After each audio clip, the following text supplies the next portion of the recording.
Şafi. Maşallah gelinin anası polkovnik okşuyor. Gönül çörek görməkdən alsın yocaksın. Gelinin anası yoksa siz. Bir gelinin anası gelinin alışlarından görməkdən. Maşallah eşek anahtarımız var. Gönül istimrarla palavuzun çöreği her zaman bol olsun inşallah. Evet. Hanım.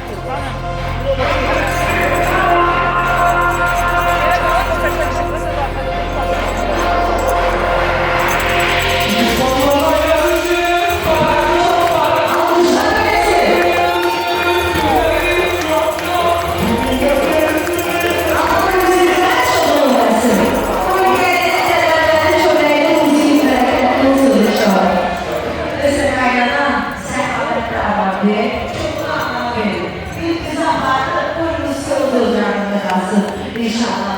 Esas mesele